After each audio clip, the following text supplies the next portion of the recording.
Inbred Kid Innovations. All right, what is up, you fools?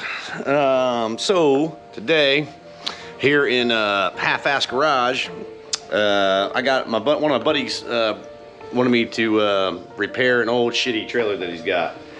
You know, it's funny. You know, I'm capable of doing good shit, but it seems like everybody just wants to bring bullshit over for me to fucking fix. But that's all right.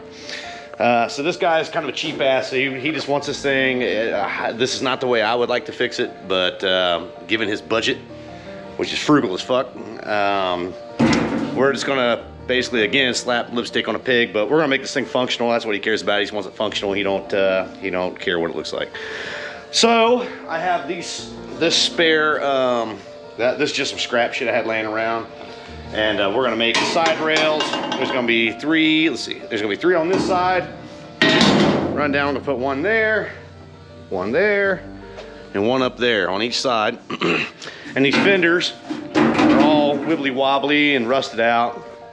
And so we're gonna take care of that.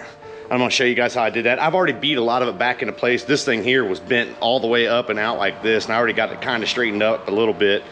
So I'm gonna walk you guys through some of that. And then while I was down here screwing around, I noticed that there's a big crack in the frame, and I don't know if you can see over there, but somebody tried to chew this thing back together to fix that cracked frame. Look guys, I am not a professional welder at all. In fact, I'm probably not even an amateur welder, but there's no such thing as burning through. You gotta clean the fucking steel. It has to be clean. I mean, even if you only clean it right here, you know, that's all I do. I just clean it right where I'm welding. You don't have to grind the whole damn thing. But I'm telling you guys, you cannot burn through fucking rust, dirt, paint. It won't stick. Those are cause occlusions.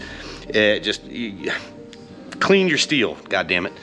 Okay, but I'm gonna show you guys the proper way how to fix this here. With a crack, and I'm gonna show you guys how to fix these fenders, and yeah, and then yeah, so I thought this was a good, I told you guys I was gonna start doing some more welding stuff, so yeah, let's get going here. All right, so for starters, let's see, let me get the fuck down here. Okay, so you can see here, you see all these big bubbles, all these big turds. That's not just from somebody not knowing how to weld. That's because nobody cleaned up the steel. I'd say he probably slapped this on here and just tried to burn through it. Wrong answer. Everything he did was okay. If he would have cleaned the steel, it would have been way better. So here's the other thing that we're gonna do. Let me get the fuck back out here. Yeah. Okay, so I got just a regular grinding wheel on this thing. All right, regular grinding wheel. What I'm gonna do is I'm gonna take that grinder, I'm gonna turn it sideways, just like this. And I am gonna cut a channel in that crack. And then that's gonna do is that's gonna allow me to fill that with weld. I'll weld that, and then I'll stick a plate over the outside of that, and I'll weld around that. That should hold that thing better. If it's gonna crack in the front of or behind after that. I'm gonna do the same thing on the other side. All right, so that'll take care of the busted frame. Now, on this stuff here, you can see how there's a difference here in the height.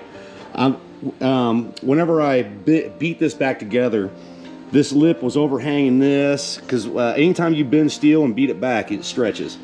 And so what you end up with is too much steel. And so what I do is I take my grinder with a cutoff wheel, and I just cut that bad part out where it's overlapping, because there's no way you're going to get it back together. So just cut that bad part out. I'll get it shrunk down here. I'll beat it with a hammer and dollar. I'll get this flat, weld this back. You'll never even know there was a bust there. As for this down here, I'm gonna push this back up against there like that, and that'll get welded right to there. But all right, let's get going on this thing. So as you can see here, I got this all grounded out. You see I got that nice little valley in there. I just got that all ground out. What I'm gonna do is I'm gonna come in, I'll fill that in with weld. I'll grind that flush, and then I have one of these plates right here. I'll then put one of those plates over it, just like that, and weld all the way around this thing. And it will be stronger than it was before.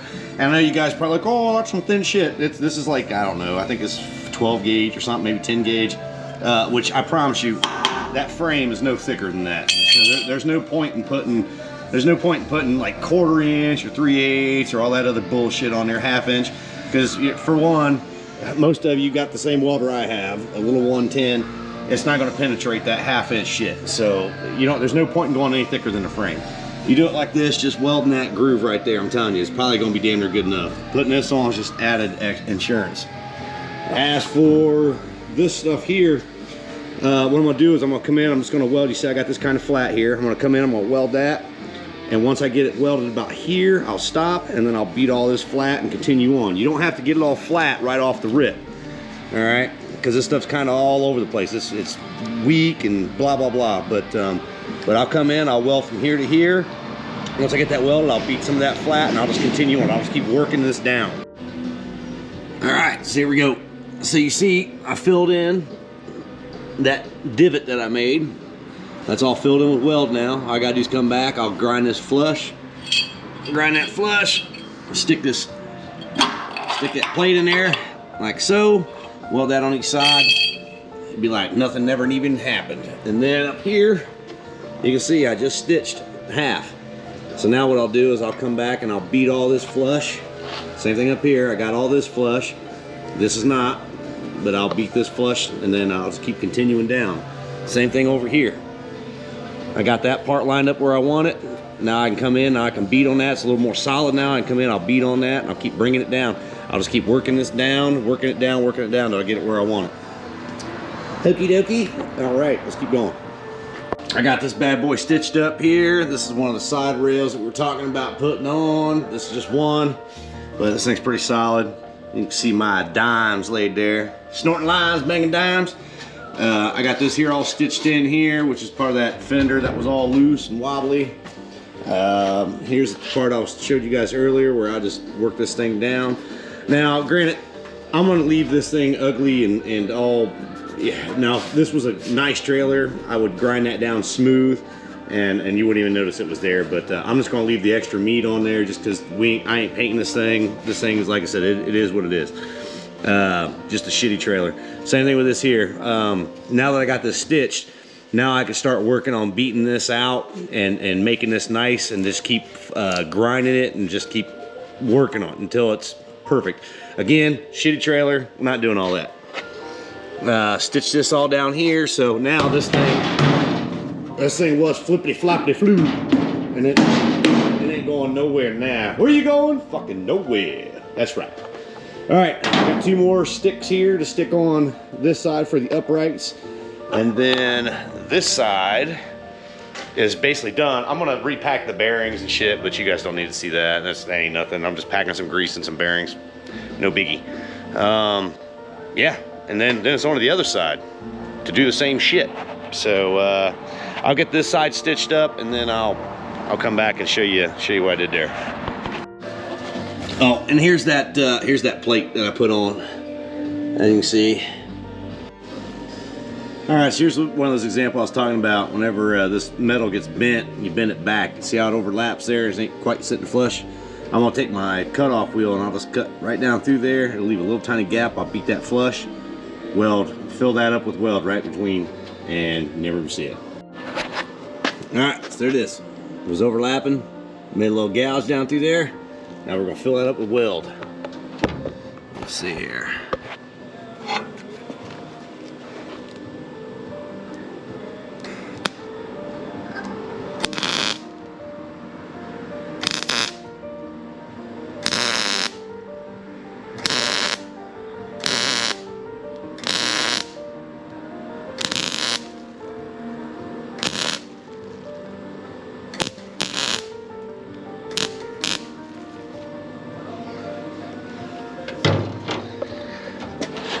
Bam! Come back, hit that with a little bit of grinder action right there. Shoot, there he knows there. Next. All right, so there's another done dealie. I painted it copper, but got all the posts on. They're good to go. Nice and straight. Both sides, nice and straight. But no problem. Fenders, he wanted me just to run like a bar across here to strengthen up these fenders, but once you beat them back together and get these bends are what make the strength. Once you get them bends back, what it did is it cracked in the stress points.